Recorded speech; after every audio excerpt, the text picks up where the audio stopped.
저희들 인간 그 자체 안에 분열을 안고 있는 존재라고 말씀을 드렸습니다.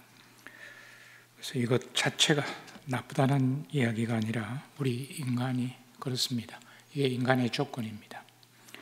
하느님께서도 우리 안에 이렇게 두 가지 가능성이 있다는 것을 아십니다. 당신을 선택할 수 있는 가능성도 있고 내 중심으로 세상적인 것을 선택할 수 있는 가능성도 있습니다. 우리에게 자유가 없다면 하나밖에 선택할 수 없는 상황이죠.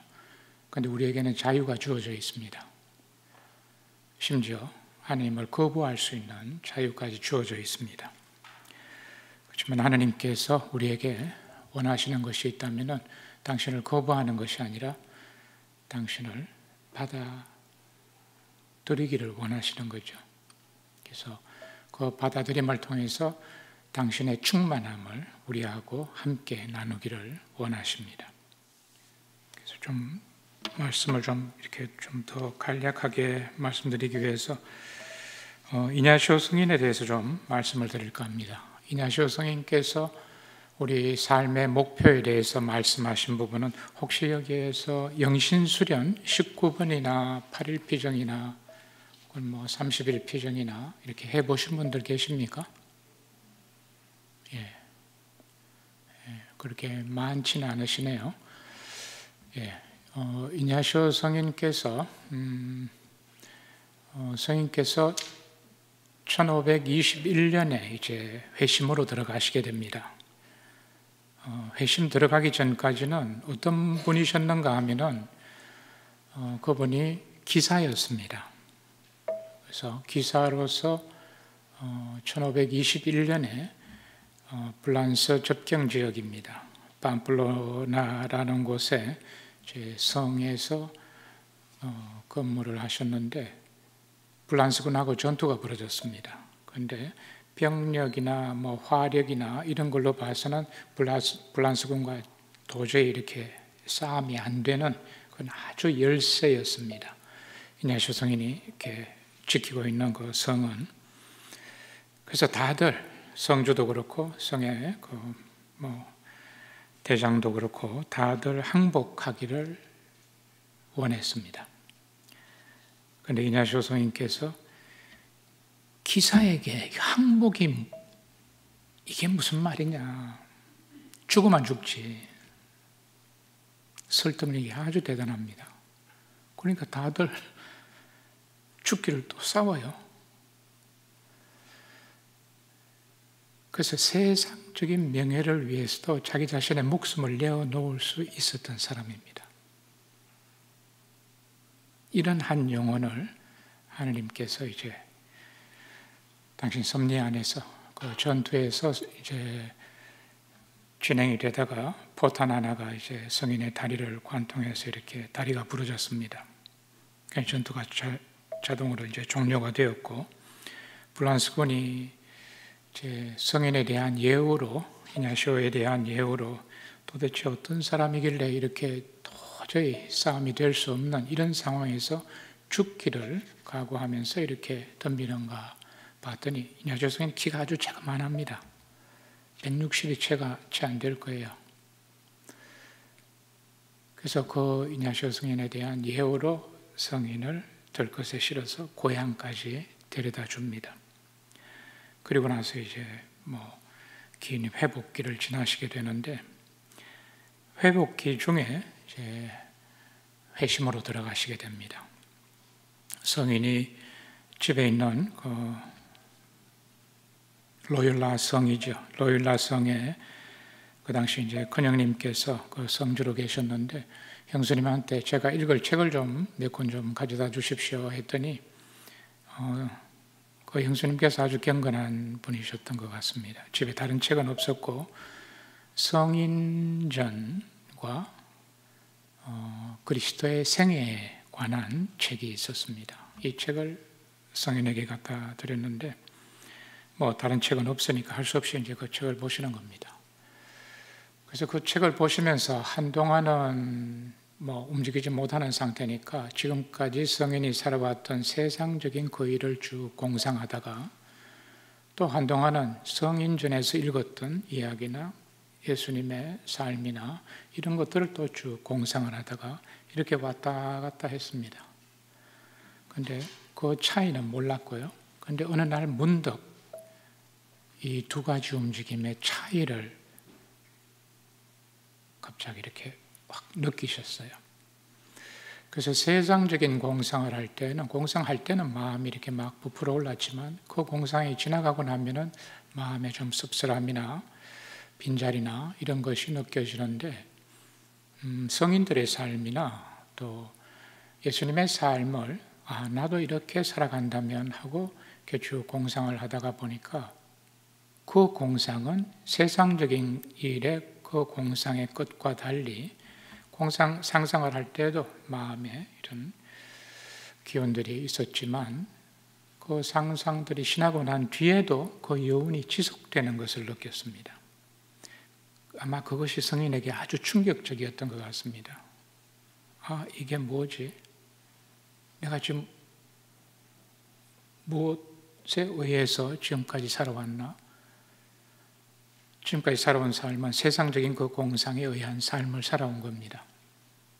그런데 성인 성녀들의 삶이나 그리스도의 생애에서 보면서 성인이 보았던 그 움직임과 너무 다른 겁니다. 그래서 하나는 세상적인 그런 상상과 공상은 일어날 때는 좋았지만 끝에는 더 나를 좀 마음을 허전하게 하고 공허하게 하고 그랬지만, 성인 성녀들의 삶이나 그리스도의 삶은 나에게 더 이렇게 그것이 끝나도 계속 힘을 주고 어떤 원의를 불러일으켜주고, 그것을 성인들이 이렇게 했으니까 나도 이렇게 하고, 도밍고 성인이, 방지그 성인이 이렇게 했으니까 나는 고행이나 걷기를 더 하는 이런 상상도 하고, 그래서 더 기운을, 생기를 더 얻는 겁니다.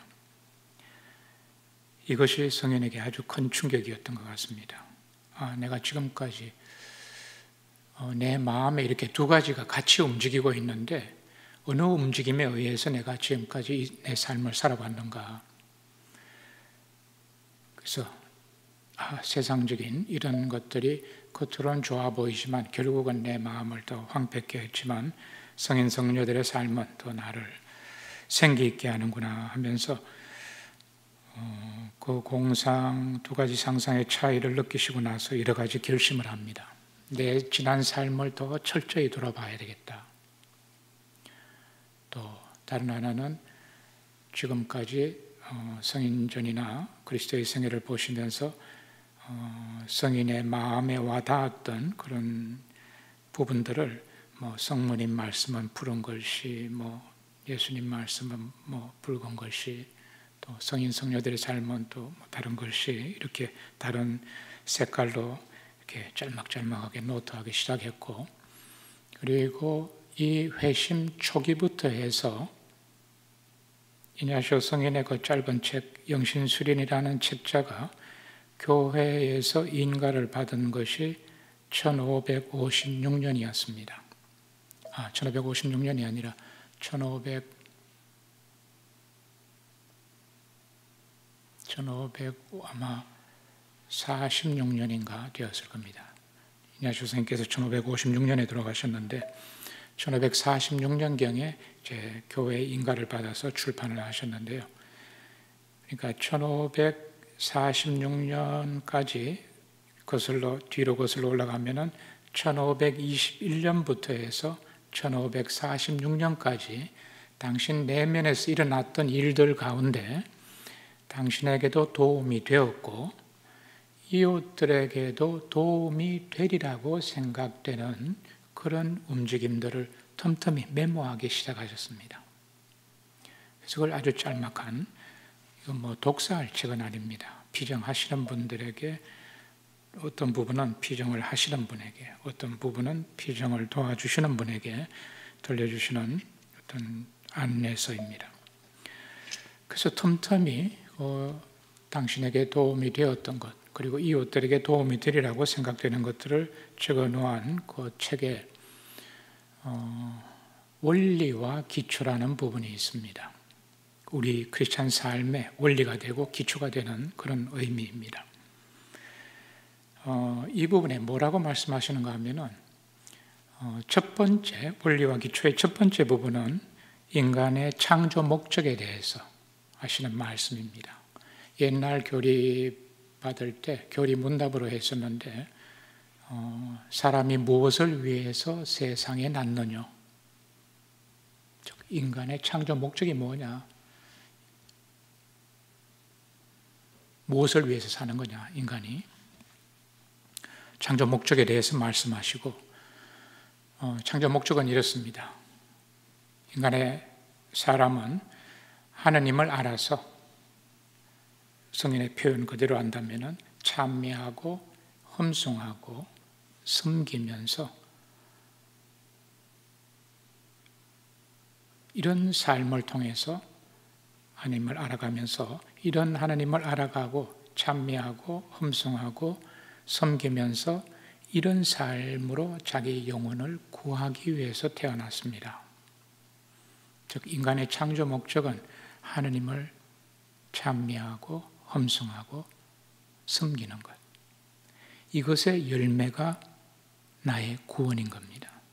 나의 구원이 목적이 아니라 하나님을 위해서 하나님을 찬미하고 흠숭하고 섬기는 삶의 열매가 구원인 겁니다.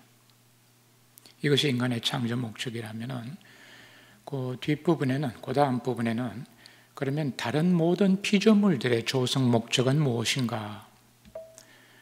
유형 무형의 많은 피조물들이 있죠. 그래서 하나님께서 모든 다른 피조물들은 인간이 이 창조 목적을 더 잘 살아갈 수 있도록 돕기 위한 선물로 주어진 겁니다. 다른 모든 피조물들은. 그 피조물 그 자체가 목적이 아니라 인간이 하나님을 더 알고 흠숭하고 또 섬길 수 있도록 돕기 위해서 주어진 선물입니다. 그리고 그 다음 부분에는 인간의 창조 목적과 또 다른 모든 피조물의 조성 목적이 이렇다면은 그러면 인간과 피조물과의 관계는 어떠해야 할까? 그 관계는 이렇습니다.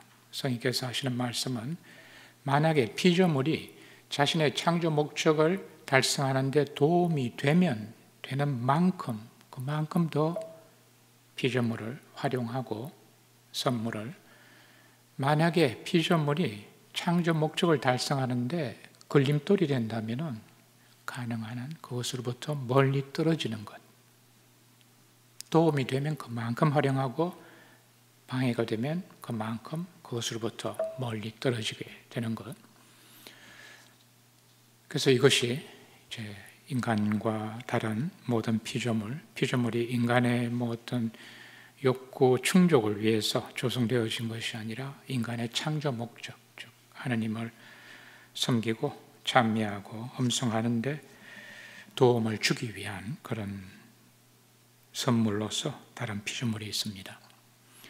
그래서 인간이 이렇게 자기 자신의 창조 목적과 피조물과의 관계를 살아가기 위해서는 네 번째 부분에 이렇게 말씀하십니다. 그 어느 것에도 치우치지 않는 마음이 요청됩니다. 어떤 피조물에도 어떤 것에도 치우치지 않는 마음. 그래서 성인이 몇 가지 예를 드시는데 불명예보다 명예를 더 원하지도 말고 가난보다 부를 더 원하지도 말고 단명보다 장수를 더 원하지도 말고 질병보다 건강을 더 원하지도 말고, 그러니까 모든 피조물은 창조 목적에 도움이 되도록 주어진 것이기 때문에 우리의 삶의 목적은 하느님입니다.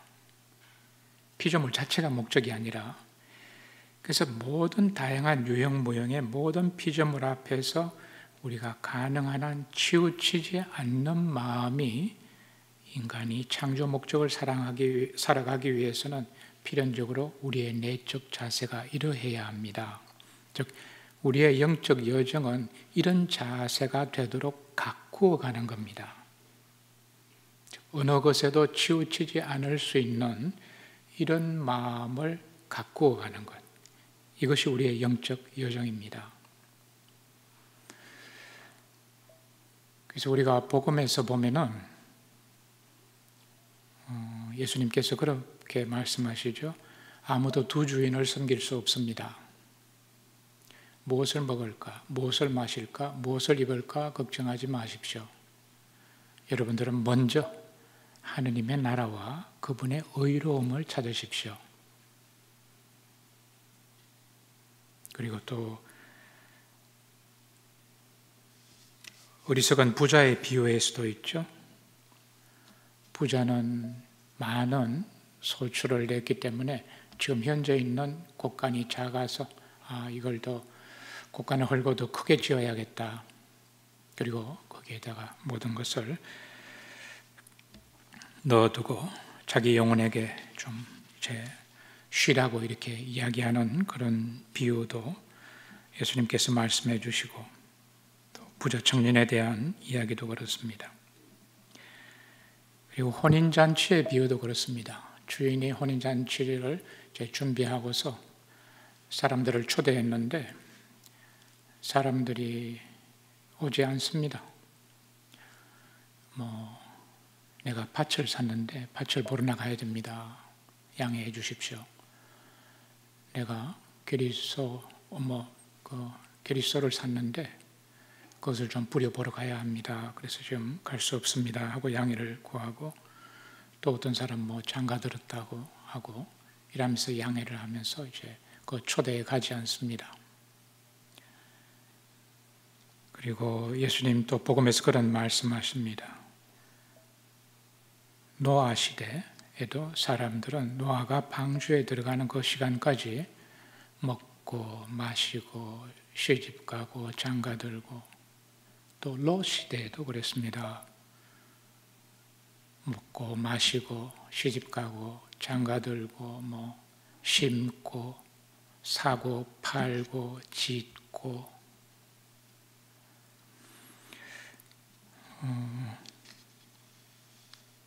사람의 아들이 날에도 이럴 겁니다.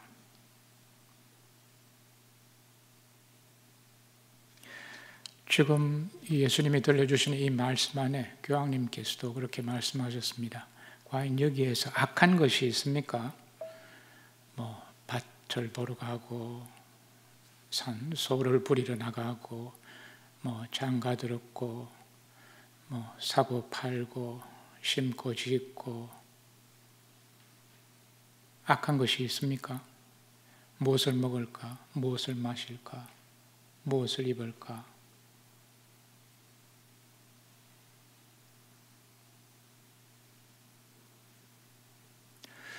그래서 예수님께서 이런 무엇을 먹을까, 무엇을 마실까, 무엇을 입을까, 이것보다 하느님 나라를 먼저 생각하라고 초대하시는데, 교황님께서도 그렇게 말씀하십니다.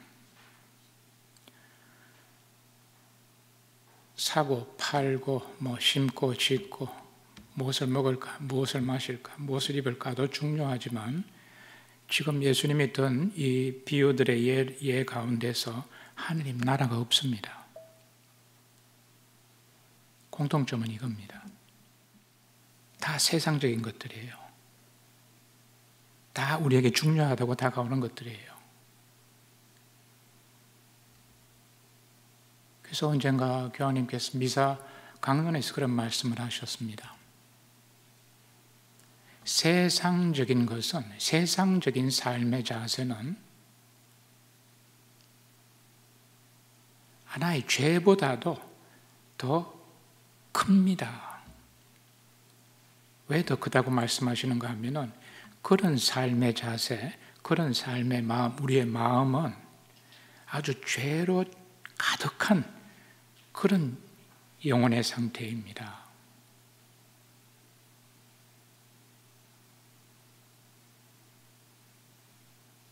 어떻게들 생각하십니까? 아니에요? 그래서 어느 정도 뭐 질병이나 경제적인 것도 좀 건강도 있어야만 하느님을 찾을 수 있는 에너지도 나올 수 있다고 생각하거든요. 뭐 건강 영양제 이런 거 정도만 아니면. 그래서 저는 이런 거는 너무 극도의 질문 알아들으셨습니까? 그래서 이건 너무 극도로 이렇게 이게 수도자나 뭐 성직자들에게만 요청되어지는 것이 아닌가? 아이, 성직자 수도자들이 이렇게 살아가면 좋죠.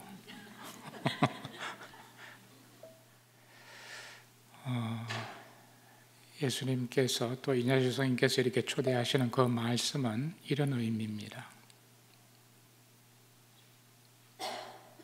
내가 병들었다고 해서 하느님 뜻을 살아가지 못하는가?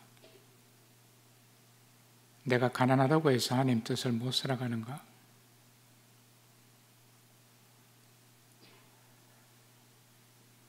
그러면 우리가 이미 기울어져 있는 겁니다. 하느님보다 중요한 건 하나님 뜻이에요. 이게 가장 중요한 겁니다. 가장 중요한 하느님 뜻을 우리가 먼저 찾을 수 있다면 그거는 틀림없이 우리에게 유익한 겁니다. 그런데 나한테 중요한 것을 먼저 찾으면 그것이 하느님 뜻과 부합할 수도 있습니다. 그런데 반드시 그렇지는 않습니다.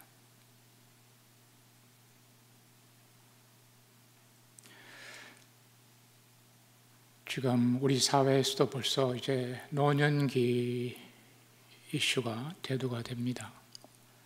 뭐 수도에도 그렇고 일반 사회에서도 그렇고 지금 세상의 흐름으로 봐서는 노인들에 대해서는 거의 우리가 잃어버린 게 참 많습니다. 옛날하고 옛날에는 그래도 공동체 의식이라도 있죠. 우리라는 단어부터 그렇지 않습니까? 우리라고 사용하죠.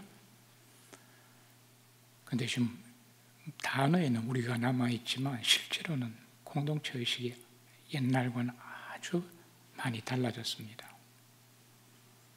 각자 살아남아야 합니다. 뭐 스승에 대해서요? 전부 사라진 지 오래입니다. 경로사상 이것도 사라진 지 오래입니다. 요즘은 한 사람이 무엇을 생산해낼 수 없으면 버려져요. 더더욱 노인들 같으면 더 그렇습니다. 더 손길이 가야죠. 그런데 주면 더 이상 그것을 가치롭다고 생각하지 않습니다. 그런데 지금 우리 사회가 그렇게 되어 왔지만 정말 우리 사회가 성장해 가고 있는가? 그렇게 약한 사람들, 노년기로 들어가면 들어갈수록 다른 사람에게 의탁할 수밖에 없습니다. 다른 사람이 도와주지 않으면 뭐 어떻게 움직이지도 못할 그런 상황이에요. 그런데 아주 신비롭게도요, 하느님께서는 우리 사회에 아주 약한 분들, 정말 다른 사람의 도움이 없이는 그 무엇도 할 수 없는 분들, 이런 분들을 통해서 더 힘차게 활동하십니다. 누가 우리를 복음화시킬 수 있는가 하면요, 그분들이 우리를 복음화시킬 거예요.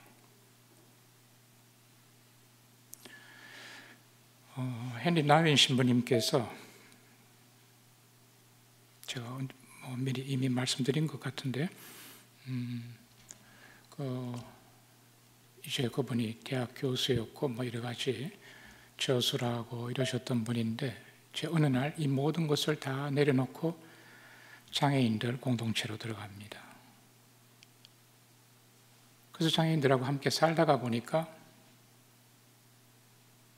내가 얼마나 유명한 사람인지를 알아주는 사람이 아무도 없어요. 그때 깨닫게 돼요.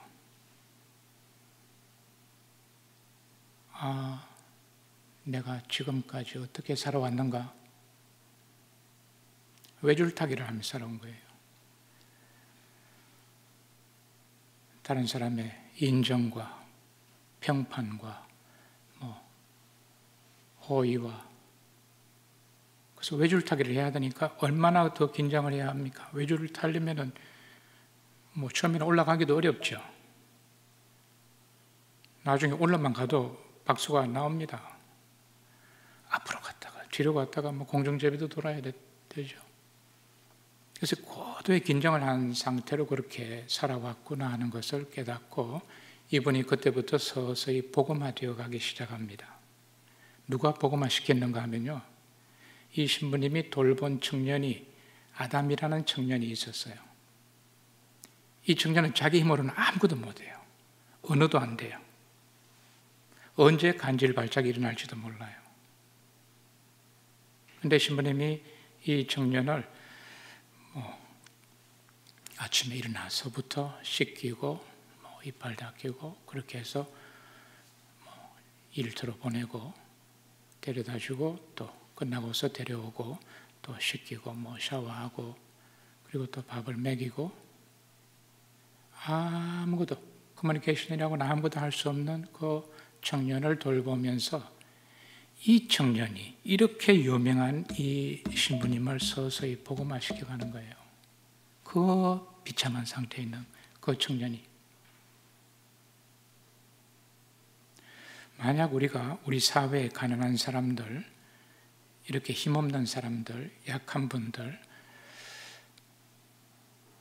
이런 분들에 대한 배려와 어떤 존중이 사라지게 된다면 아마 우리 세상에 아주 큰 큰 피해가 올 겁니다. 교황님께서도 처음에 교황님 되셔서 복음의 기쁨이라는 회칙을 내셨죠. 거기에서도 그런 말씀을 하셨습니다. 우리 인류의 미래에 아주 중차대한 질문 중에 하나가 우리 사회의 가난한 이웃들을 우리가 어떻게 대하는가. 우리 인류의 아주 중차대한 질문 중에 하나가 될 겁니다. 힘 있는 사람들은 자기들이 살아가요.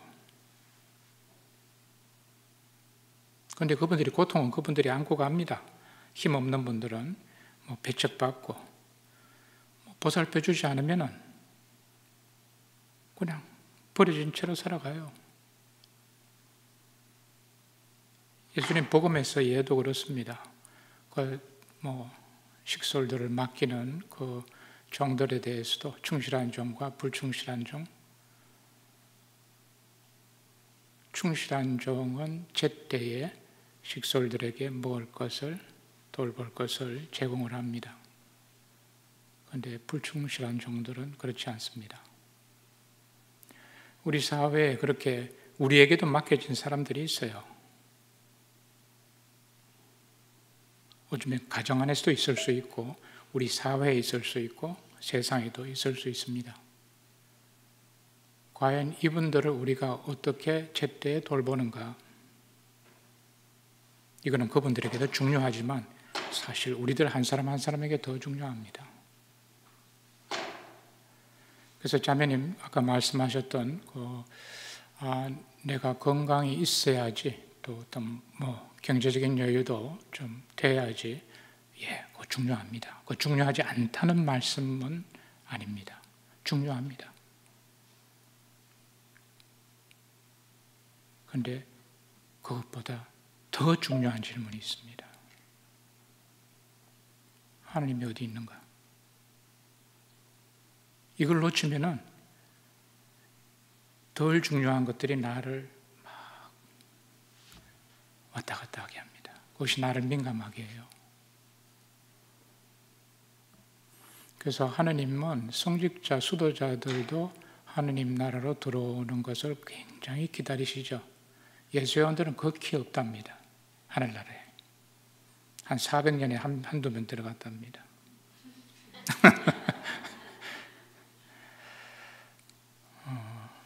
그런데 사실 성직자 수도자들뿐만 아니라 우리 모두를 원하십니다. 우리 모두가 당신의 충만함을. 그래서 교황님께서 식별에 관한 그 강의 중에 한 대목에 이렇게 말씀하십니다. 치유 장면에서나 이렇게 보면은 예수님께서 가끔 그분들에게 묻습니다. 건강해지기를 원하십니까? 내가 당신에게 무엇을 해주기를 바라십니까? 우리의 원의를 묻으시는 겁니다. 그래서 교황님께서 그렇게 말씀하시더라고요. 만약 예수님께서 그 예리고의 그 소경에게 내가 너에게 무엇을 해주기를 원하느냐 하는 그 질문을 나에게 하신다면은 나는 어떤 말씀을 드릴 수 있을까?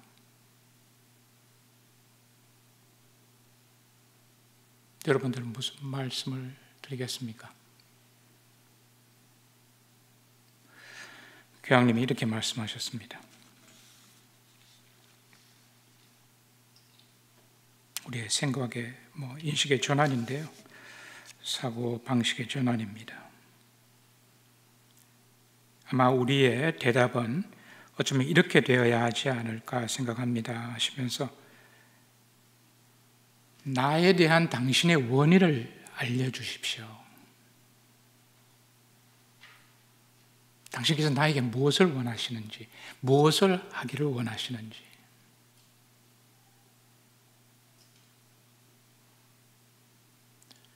내가 원하는 것뿐만 아니라 사실 더 중요한 것은 아버지의 뜻이 이루어지는 것 아닙니까? 우리가 주님의 기도에서 계속 바치죠. 아버지의 뜻이 하늘에서와 같이 이 땅 위에서도 이루어질 수 있도록. 그래서 우리가 원하는 것, 우리가 원의도 중요합니다. 우리의 원의가 아버지를 찾고 아버지에게로 나아가는 것, 우리의 회심의 여정이죠. 그런데 만약 하느님께서 나에게 무엇을 원하시는지, 무엇을 해주기를 원하시는지 그것을 한번 물어볼 수 있다면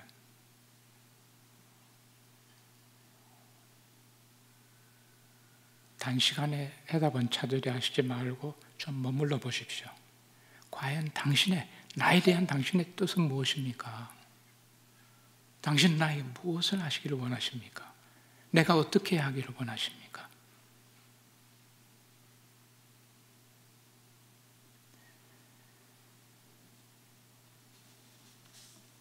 우리는 많은 경우에 우리가 기대하는 것들이 있습니다. 요한복음 5장에 보면은 벳자다에 있는 그 많은 병자들 이야기가 나오죠. 교황님께서도 이 벳자다 목가의 병자 이야기를 하셨는데 예전에요, 지금 한 20여 년 된 것 같습니다. 20여 년 넘은, 언젠가 우리 수도의 신부님 한 분이 이제 서품 받기 전에 교회법상 5일 이상 피정을 하게 되어 있습니다. 그래서 그 피정을 제가 있는 집에 와서 좀 서품 준비 피정을 좀 도와주십시오 해서 피정을 한 적이 있는데 그때 그 신부님에게, 그 신부님은 기억도 못 하더라고요. 근데 제가 그렇게 도와드린다고 하면서 어느 날 피정 그 기도 자료 중에 하나를 이 벳자다 목가 병자의 이 대목을 기도 자료로 드렸는데 면담 때 만날 때 와서 그렇게 이야기를 하더라고요. 신부님 참 이 벳자다 목가가 세상의 축소판이네요 이러시더라고요. 그래서 왜요? 그랬더니 이 벳자다 공동체가 당신이 38년 동안이나 그랬으니까 당신이 먼저 들어가셔.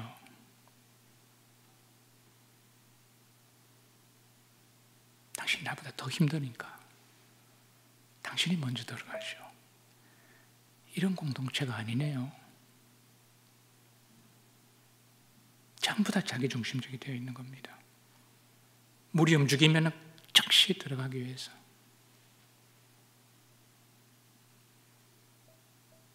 그래서 예수님께서 바로 이 사람에게 묻습니다. 건강해지기를 원하십니까? 대답을 못해요. 너무 아프니까.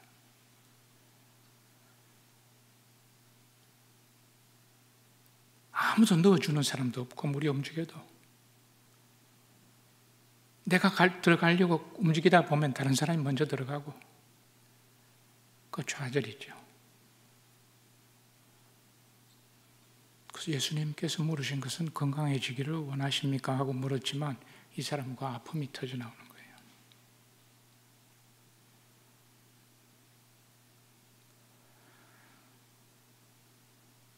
그래서 정작 이번에 예수님께서 원하신 어떤 대답이 있다면 이분이 더 자유롭게 어떤 과거에 매이지 않고 좀 자기의 원의를 이렇게 표현할 수 있기를 바라신 것 같은데 이분이 하시는 이야기는 그 아픔입니다.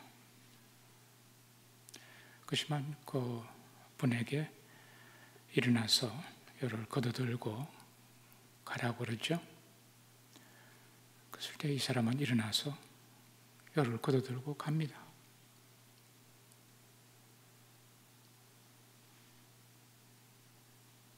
아마 우리 같으면 그렇게 이야기했을지 모릅니다. 아니 물에도 안 넣어주고 물 가라고 그래요. 물에 넣어주거나 가라고 그래야지.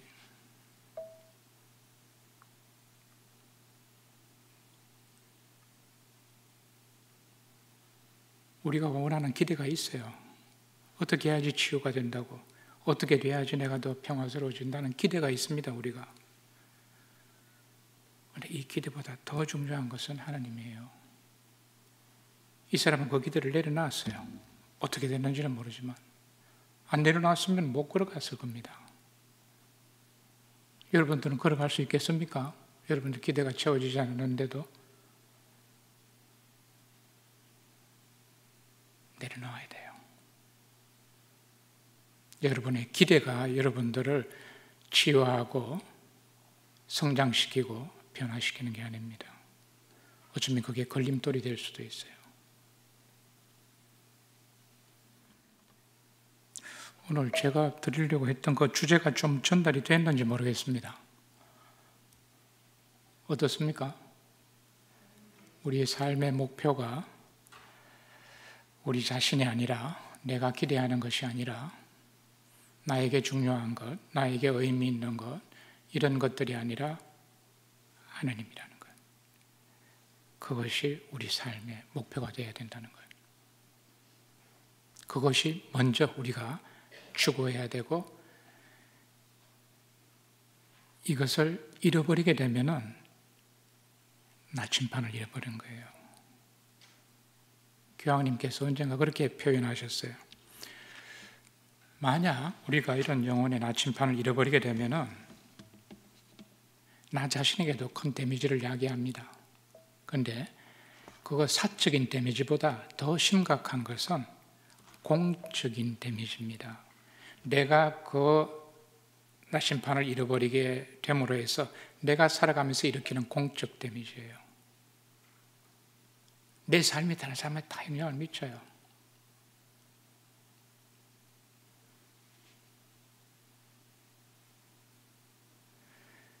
그래서 이런 사적인 데미지보다는 공적인 데미지가 더 심각하게 지금 우리 사회가 그렇습니다.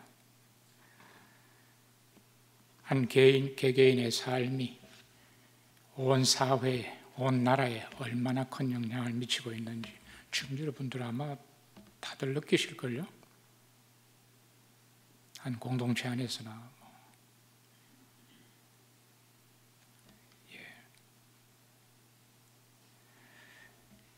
그러면은 다음 주에 뵙는 것으로 하겠습니다. 영광이 성부와 성자와 성령께 처음과 같이 이제와 항상 영원히 아멘. 성부와 성자와 성령의 이름으로 아멘.